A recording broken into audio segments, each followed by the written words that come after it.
Breaking at this hour, TBI agents are at the Alabama home of a truck driver accused in a kidnapping. The bloody underwear of several women were found inside that driver's truck.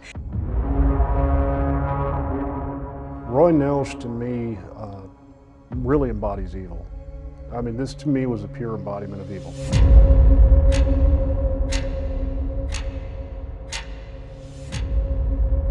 There is, to this date, only one woman who police know was able to escape Nellsch.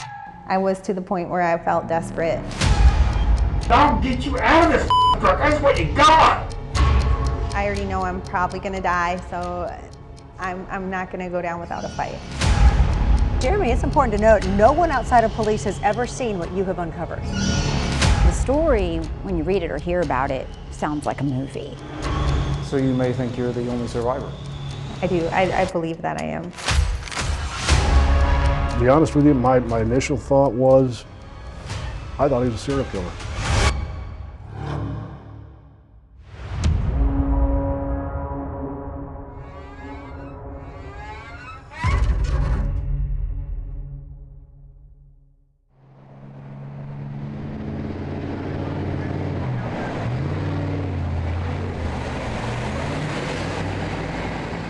My car battery went dead, my phone was dead, everything was dead. And it's just like tons of traffic, you know, and you're just sitting there like a sitting duck. I ended up running out of gas at like exit 86, right past exit 86. Were you feeling desperate? Yeah, it was hot. It was May 22nd. It was really hot outside. Here you are, you have no money, stranded on the side of the interstate, and this truck pulls up behind you. Do you remember what you thought when you first pulled up? Yeah, I thought, well, this looks like a friendly neighbor I might borrow a lawnmower from. He just kind of yelled from his truck, "Do you need help?" And I said, yeah. He says, well, come on, get in, and I'll give you a ride to the next exit, get you some gas, and bring you back. I taught my kids the same, like never talk to strangers, and I know better and all that, but again, you know, I didn't feel like I had any options at that point. I said, sure, thank you, yes. Did not think that he was gonna do what he did. I got into the truck. So at that point, you did not think he was a danger at all? No. How would you describe what he was like when you first met him? Very awkward, very, very awkward. I got in the truck and he was driving and he asked me if I want to go on his route. And I said, oh, I can't do that. I said that I have small kids here that I need to be here for, you know, and I felt like it was already an awkward question because he don't even know me. And, you know, I was like, okay, Abby, just get through this, go get gas, go back to your car, and it's done. He said, well, maybe I'll just have to kidnap you. And I thought, wow, what a awkward joke to make.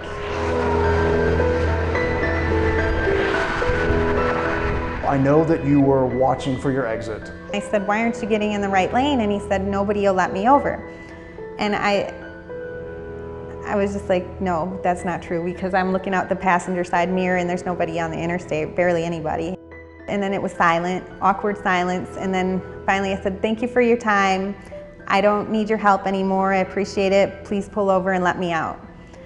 He's pulling over and I think he's letting me out. So I grab my purse, I look up at him, and I'm thinking I'm about to say thank you, and he has a gun pointed at me.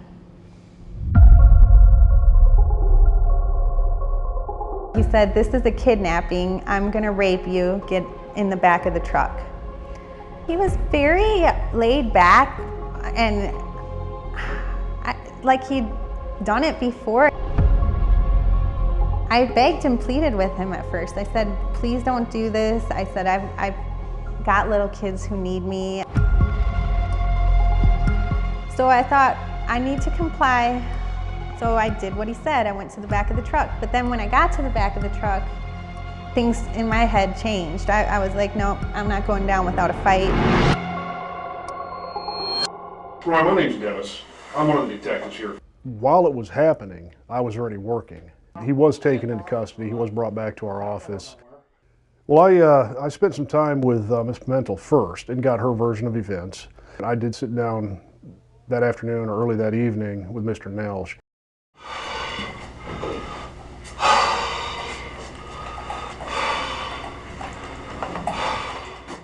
Your name is Roy, correct? I'm sorry? Your name is Roy, sir? Roy, yeah. I know there's a lot going on. Oh, yeah. How serious is it? Well, and that's what I don't know.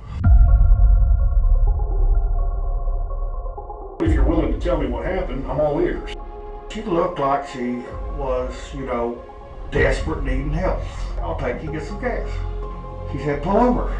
What? There's nothing here. She gets back and said, I want to make a deal for you for some gas money. She said, give me your money. For what? She said, give me your money, I'm going to tell you to rape me. She said, give me your wallet or give me your money.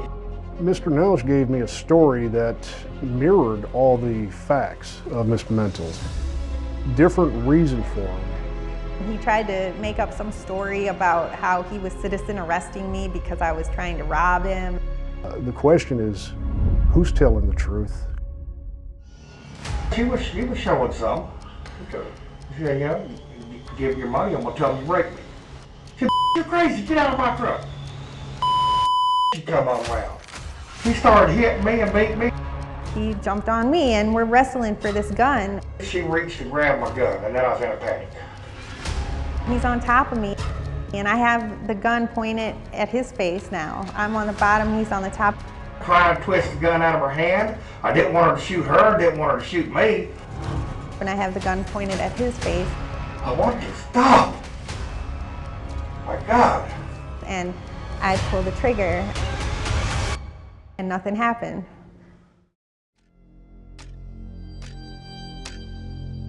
I can only imagine what you were thinking at this point. It was the worst feeling ever when you pull the trigger and nothing happens. Just thought, that was my one and only chance and it's gone. So when you pull the trigger, nothing happens, what does he do? He pulls a bigger gun out from somewhere. And I reached under and got the 40 and hit her in the head with it. He just bashed me over the head with it really hard. And I mean, I remember feeling warm liquid pouring down my face and I didn't know at first what it was, but it was blood. Finally got her stopped and handcuffed. He put my hands behind my back and put handcuffs on me, and at that point I remember thinking, okay, Abby, just comply with what he says, or pretend you're complying at least for right now, because he's gonna get complacent at some point, and that's when you're gonna make your move. Started cleaning up some I'm sorry, I hit you, don't beat on me. He lifted my dress up, you know, my hands were handcuffed behind my back. He said, do I need to gag you or are you gonna be quiet? And I said, I'll be quiet. First he put a blanket over me and I don't know why. He got back in the driver's seat and started driving. Did he say anything about where you were going? While he was wiping the blood away from my face, I asked him 3 questions. I said, are you gonna kill me? He said, no, I'm just gonna rape you. I said, how long are you gonna keep me for? He said, a few days. I said, are you taking me somewhere scary? And that's the only thing that I could think of to ask, because I kept thinking of those scary movies going through my head, you know, and he's gonna have me in some cage and with all these knives or something and torturing me or something. Like, I kept thinking that way. And he said, no, you're gonna stay in the truck with me. I'm just taking you somewhere isolated. I'm thinking about the fact that my life is probably going to be over here soon. And then I would think about my kids and like every time I would think about my kids' names would go through my head and I'd just get this adrenaline, like this crazy amount of adrenaline go through my body, and I'd be like thinking, you don't have the right to take away their mommy. First I had to get my hand out of this handcuff. Honestly, I didn't care if I ripped my whole arm off. I was not going with that guy. I was not going to be raped by him. There's no way. So how did you do it? How'd you get your hand out? I ripped it out as hard as I could, as hard as I possibly could, and it hurt, but I didn't care. I take the blanket that he covered me up with and I stood up really tall, and I felt like a monster. I was just like, I felt savage, like an animal. I just took the blanket and I lunged toward him as fast as I could, and I threw the blanket over his head, and I put my arm around his neck, and I squeezed my muscles around his neck. She's all over me, beating on me, kicking me. I grabbed the steering wheel with the other hand, and I started swerving, like trying to tip the truck over. Were you driving at that point? Yes! When she put the blanket on you? Yes! You're trying to drive and hold him back at the same time. Not really trying to drive, I'm trying to tip over the semi. I was absolutely a crazy, savage animal, like fighting for my life. He ended up saying, okay. Calm down. Let me get my one handcuff off you and I'll get you out of this truck. That's what you got. He stops the truck and, put his foot on the brake, and I said, you're gonna let me out right now. And he managed to get that handcuff off. I don't know how he got the blanket off his head. I don't remember that part. Like, everything happened so fast. I remember I jumped out of the semi. I had one shoe on, one shoe off, the other shoe's up in the semi, half a dress on because he ripped it. He said something to you as you were leaving. What did he say? He said, I never expected you to fight that much. I've never had anyone fight this much before. I was like, whoa, he's done this before. Like, wow. I thought, who am I dealing with here? I got the one handcuff off her and just pushed her out the truck. She go running back down the road. Well, I know what's going to happen now. She's got blood on her face. She's running down the road. I've got problems now.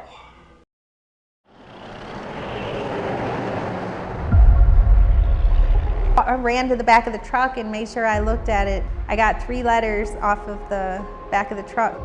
He just drives away, and I'm sitting there like, help me, like trying to get somebody to stop. And the guy does pull over finally, calls 911 and gives me his phone, and I tell the police what happened. They have an ambulance come, and I told them this is the description of the truck. That's all I can tell you. Then of course came out the news about what else was in the cab. It was shocking, to find out what was there.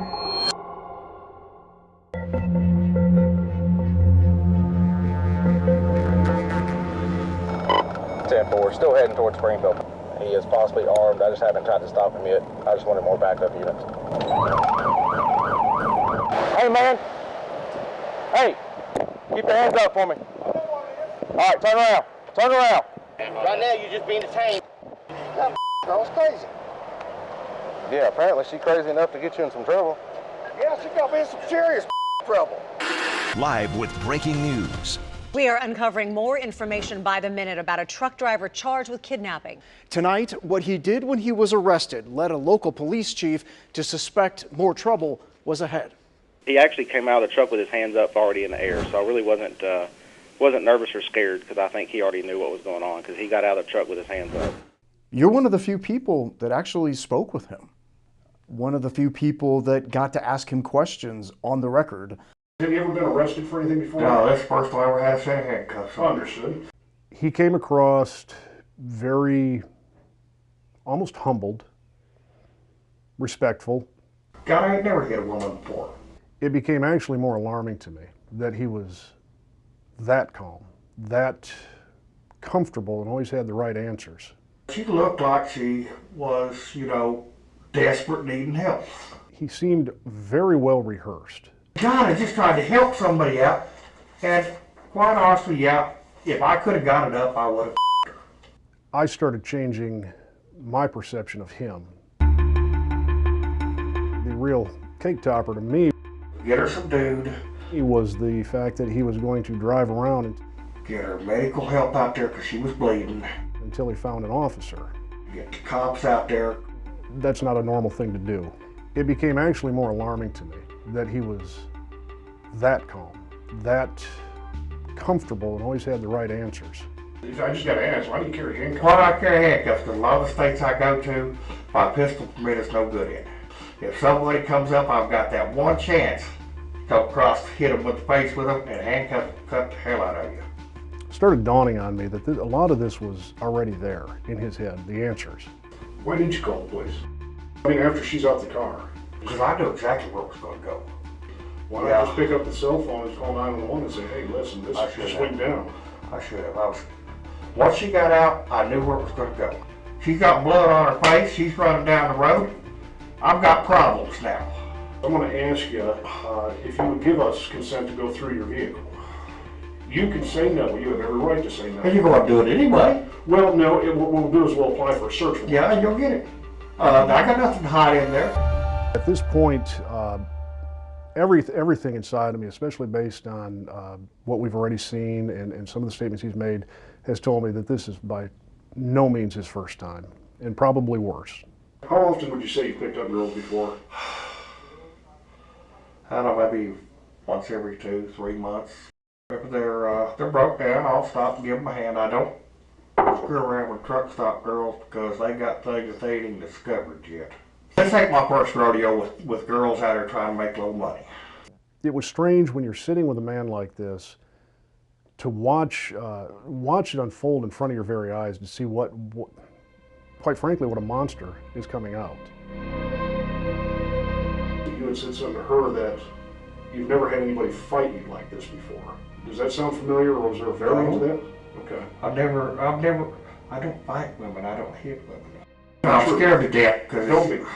We're going to get the truth. One way or another, we will get the truth. I promise you that.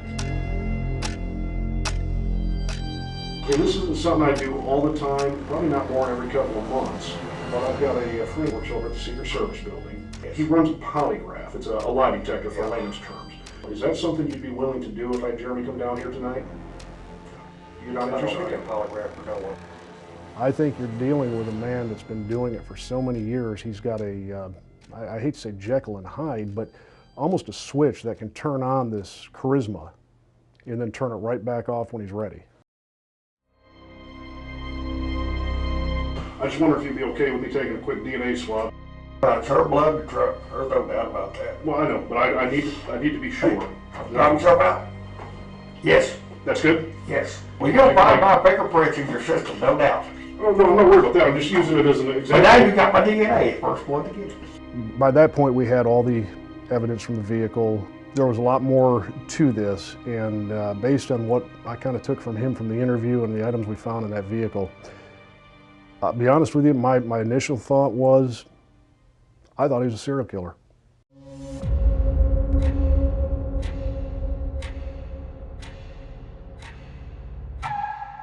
There's been a lot of things in your truck that have been collected that are very, very discomforting. Questionable.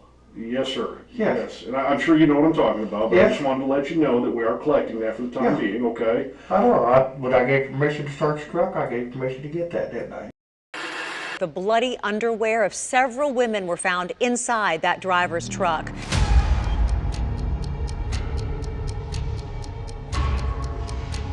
Some of the say tools that were in that vehicle were barbaric in nature. These are things that to me suggest a torture mindset. I really think this is not your first time with something like this.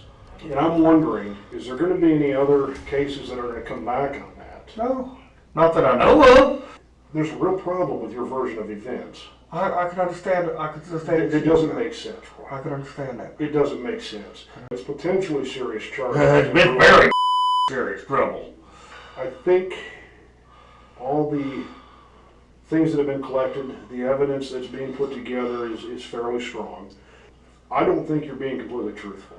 I can understand why you would say that, because I've been running back through my mind over and over and over. And I see 1,000 mistakes I made, but I can't change a damn one of them. The biggest problem in that version was handcuffs. Yeah, probably are. They probably are. Nobody handcuffs somebody they're trying to get rid of. You handcuff to keep somebody. My thought has been that, yeah, there probably are victims out there. If I was sitting in your shoes, I would be saying the same thing. I think I probably need to get a lawyer. Invoke your Fifth Amendment. Yeah. It's looking bad in my mind. I know it's looking bad in your mind. Roy Nellsch, to me, really embodies evil. I mean, this to me was a pure embodiment of evil. And breaking news at this hour, the U.S. Attorney of Middle Tennessee telling News 4 investigates that a multi-state investigation is underway to find out if a truck driver has victims throughout the Mid-South. It comes as that truck driver, Roy Nellsch, appears before a federal judge tonight on new charges. Let's go live to Chief Investigator Jeremy Finley at the federal courthouse. Jeremy, they're calling this man a danger to society.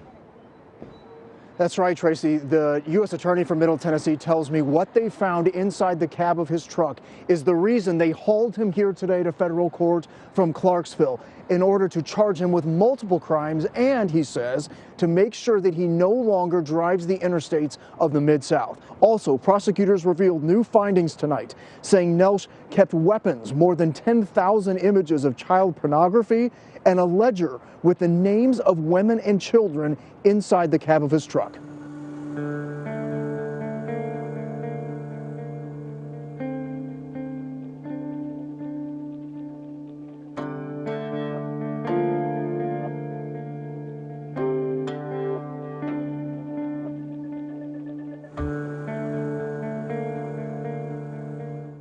To be honest, that was the piece of evidence that chilled me the most. Do we know if any of those people are missing people? I can say that it's something that the TBI continues to investigate. I think that the evidence suggests that there were other victims. I've tried sex abuse cases, I've tried child pornography cases, some of the most disturbing evidence I've ever seen. The story, when you read it or hear about it, sounds like a movie. Her fight to live, the will that must have come from so deep inside of her. I knew that she was just completely on adrenaline in that moment and that something inside her just made her fight to live. The boat robe with blood on it, that was, like what on earth was he gonna do to me? That's another question that constantly goes through my head, you know, how was I gonna die that day? Do you sometimes think about who else has been in that cab with him? Absolutely, all the time, and I wonder, and I like, it's just, there's not a day that goes by I don't wonder or think about that.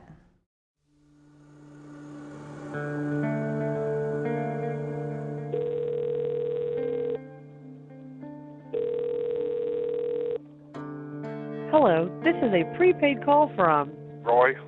Hello? Hello. I love you, and the girls love you. I love you too.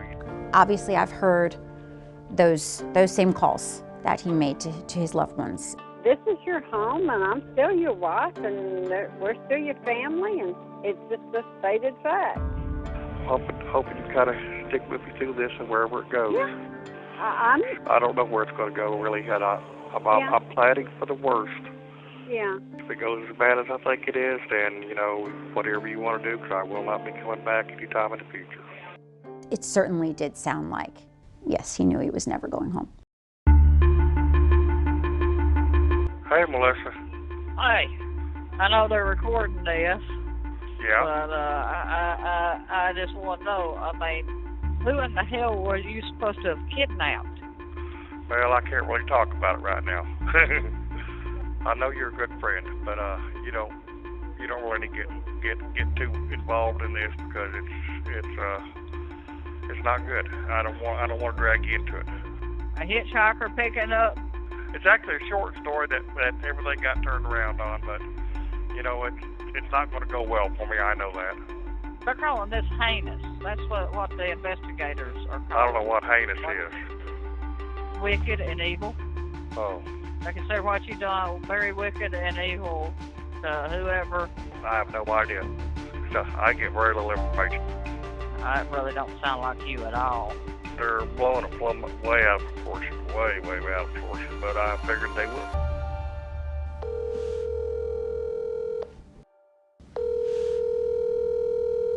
Hello. Hi, Melissa. It's Jeremy. How are you?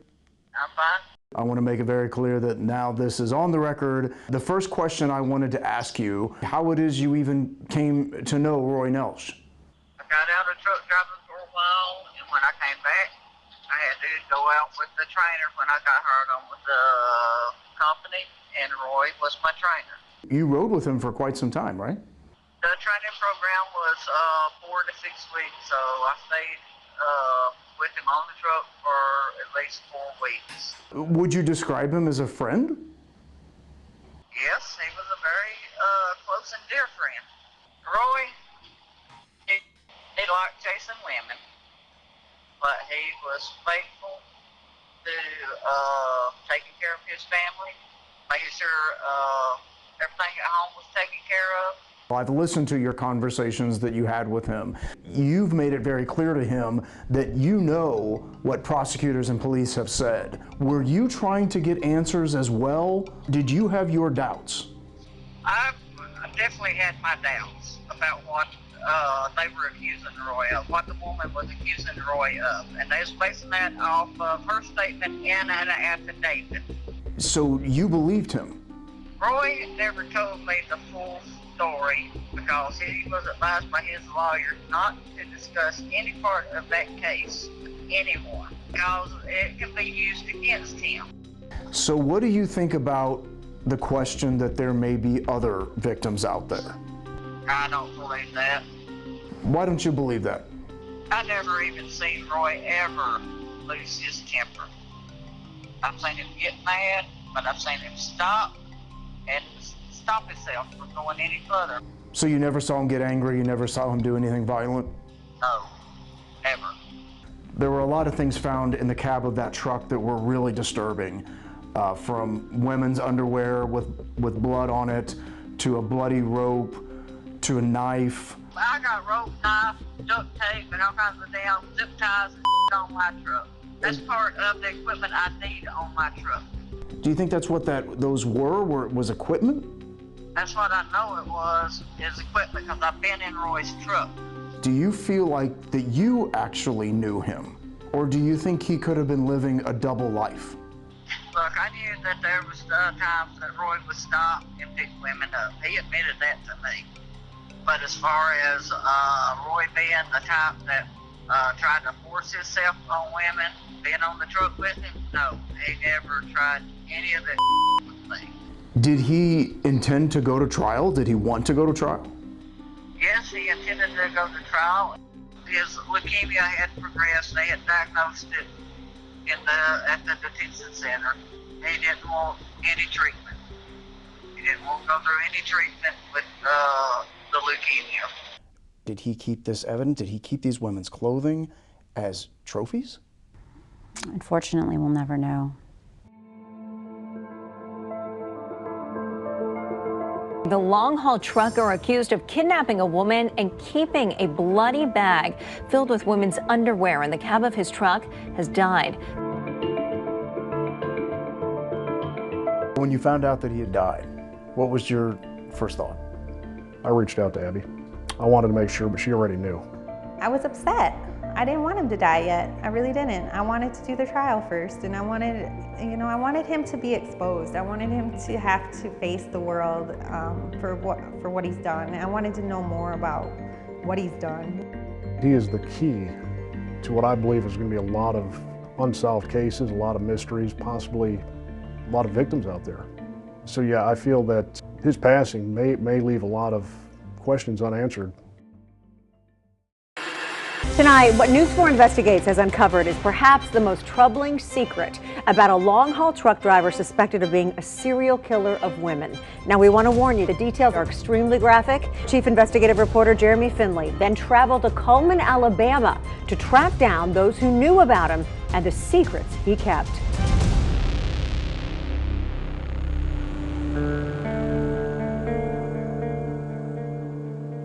Behind bars, Roy Nellsch's only communication was by phone.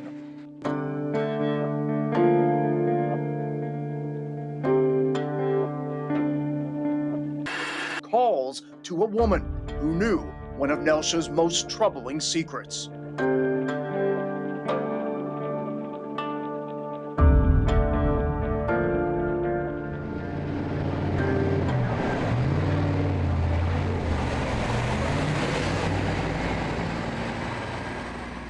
I was in a lonely state. I had left an abusive relationship, and I was just looking for just to feel something.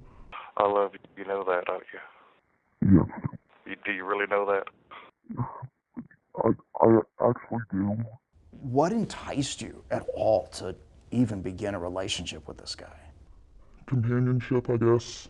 I was just really lonely and he was nice. I wonder if you can talk about how you met him. I met him through a Craigslist ad. I was just looking for some kind of companionship and he had placed an ad. It was just something that when I read the ad that he had placed, I'm not quite sure why I answered it. I just thought, yeah, this sounds exciting, honestly. His ad was for a rape fantasy.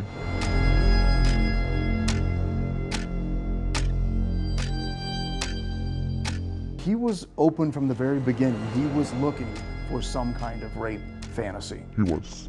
We spoke on the phone, we spoke through text, and we set up going through with that fantasy that he had spoke about in the ad. I have never done anything like this before.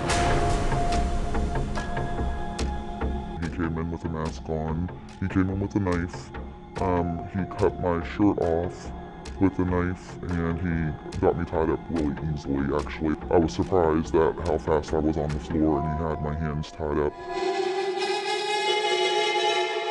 I immediately thought to myself, this is stupid, and I started trying to get the ropes off. I did manage to get one of the ropes off, but he saw me doing that and he tightened it. And that's when I kind of freaked out a little bit, and the fantasy stopped there because I told him I do not like being tied up, I don't like this, and he untied me. You didn't have to fight him? Did not. Were you ever scared? With the ropes on, I was, but immediately when he took them off when I asked him to, I wasn't afraid. So I thought that I was going to enjoy this. I said, it's more real right now and I'm not liking this. He brought in a bag with him and I later found out, it wasn't that night, but I later found out what he had in the bag. The things that he had in the bag were really quite disturbing. He never used them on me. I had no idea when I said I was up for anything what he actually had in mind. I think you told me that he called it something. His bag of tricks. Can you tell me what was in it? Yeah, the thing that really got to me that I was shocked over was he had a thing full of pins and he had a stun gun, and he said women would allow him to put the pins through their skin, whether it was on their chest, wherever, so that he would have these long pins. He would put them through their skin and he would use the stun gun on the pins, I guess to intensify the stun. Do you remember what you thought when you saw that? I thought that I was a complete idiot for even agreeing to do anything like this. Do you remember what else was in the bag? He had like a tire iron. I know he had some adult toys. He had rope, he had handcuffs. We discussed handcuffs, and you said those are for use as a weapon. Yeah. Your handcuffs, you have a key available because clearly you intend to put them on somebody at some point or potentially could. Well, I've had them on my girlfriend. Understood. So that thing's fixing to go to hell, too.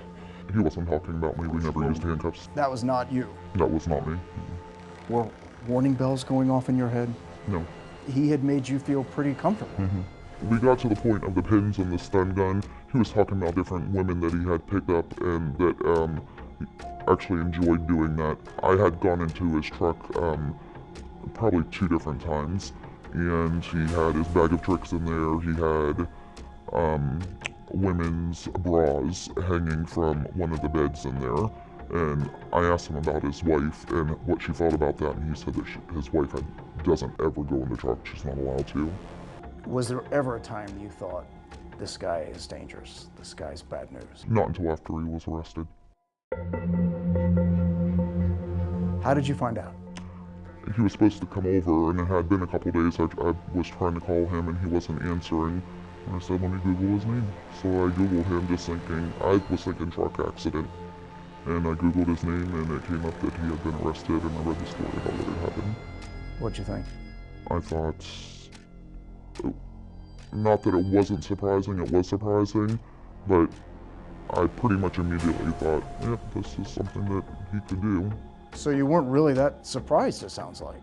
I wasn't really surprised when I read what he had done, just because of how our relationship started. I knew what he was into. And he had talked about picking up girls? Yes. Do you think he was lying to you the whole time? I do. I really didn't think about it too much until you contacted me. I do think he was lying. Definitely, I think he was lying. Do you worry that there are other women out there? I do. That is the only reason why I'm doing this. I feel like just a complete fool, and it's super embarrassing for me. I'm shocked at my behavior, is looking back on it. And after going through therapy, I'm shocked at my behavior. When did you decide, we're done, I'm closing this door? My best recollection is after I heard what they found in this truck. I was mortified because children were involved. It's impossible to get past. You can't get past that. Then TBI agents reached out to you. Well, I reached out to them first. There was some kind of hotline number if you know anything about this man to go ahead and call. And I just figured I'm gonna go ahead and call and just kind of let them know what I know of him. I didn't want them to think that I was hiding. Did they have serious suspicion that there were other victims? Yes.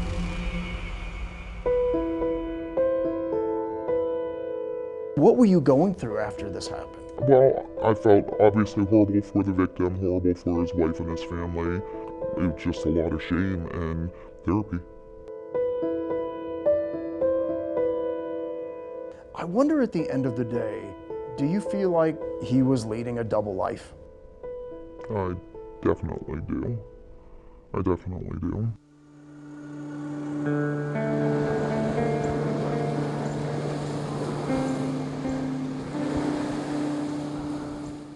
After this happened, what happened to your life? What happened to you?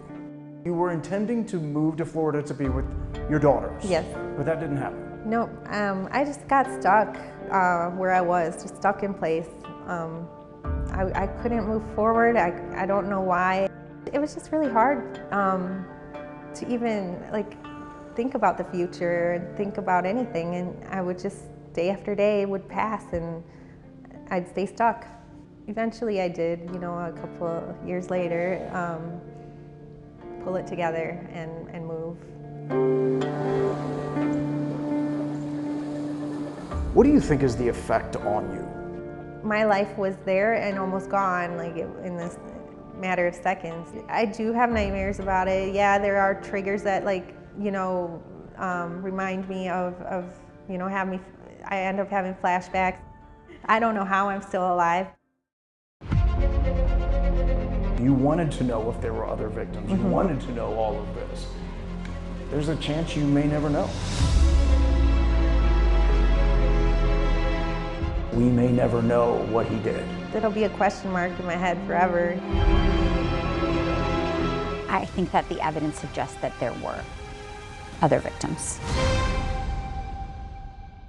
I hope if any of them see this production, that they can stop looking around the corner.